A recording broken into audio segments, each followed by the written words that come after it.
Customer happy ആയിരുന്നു. End of the അതാണ് നമുക്ക് വേണ്ടത്. നമ്മൾ വർക്ക് ചെയ്ത് കഴിഞ്ഞാൽ അങ്ങനെ അടുത്തൊരു സെയിൽ നടന്നു. ലോഗോ ക്രിയേഷൻ ആയിരുന്നു. എൻ്റെ ഫ്രണ്ട് ഇബിന് വയ്യാണ് ഈ വർക്ക് എനിക്ക് വന്നിട്ടുണ്ടായിരുന്നത്.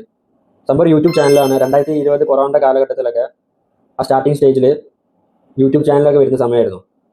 ആ സാഹചര്യത്തിൽ വന്നൊരു യൂട്യൂബ് ചാനലാണ് ഇതും.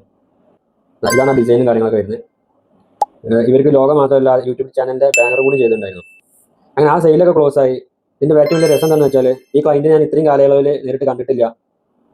സംഭവം ഈ അടുത്ത് ഇപ്പോൾ ഇവനുൻ്റെ വീട്ടിൽ തന്നെ ഒരു ഫംഗ്ഷൻ ഉണ്ടായിരുന്നു. ആ ഫംഗ്ഷനിലാണ് ഇപ്പോൾ ആളെ ഞാൻ ഈ ക്ലയൻറ്റിനെ ഫസ്റ്റ് ആയിട്ട് മീറ്റ് ചെയ്തത്. അതായത് 5 വർഷത്തോളം എടുത്തു ആളെ മീറ്റ് ചെയ്യാൻ. എന്നിരുന്നാലും ഞാൻ ആ ലോഗോ കാര്യങ്ങളൊക്കെ ഡെലിവർ ചെയ്തു. ഈ ലോഗോ ഡെലിവർ ചെയ്യുമ്പോൾ ലോഗോൻ്റെ ABCD എനിക്കറിയില്ല. അതായത് ലോഗോ എന്താണ് സംഭവം എനിക്കറിയില്ല. പക്ഷെ ഞാൻ യൂട്യൂബും അതുപോലെ എന്താണ് ഗൂഗിളൊക്കെ റെഫർ ചെയ്തേക്കാൻ എന്തൊക്കെയാണ് ലോഗോൻ്റെ കാര്യങ്ങളൊക്കെ പഠിച്ചിട്ട് അങ്ങനെയൊക്കെയാണ് എന്ത് ചെയ്യുന്നത്.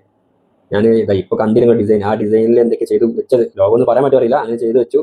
പക്ഷേ കസ്റ്റമർ ഹാപ്പി ആയിരുന്നു. എൻഡ് ഓഫ് ദ അതാണ് നമുക്ക് വേണ്ടത്. നമ്മൾ വർക്ക് ചെയ്ത് കഴിഞ്ഞാൽ നമ്മൾ കസ്റ്റമർ ഹാപ്പി ആവണം.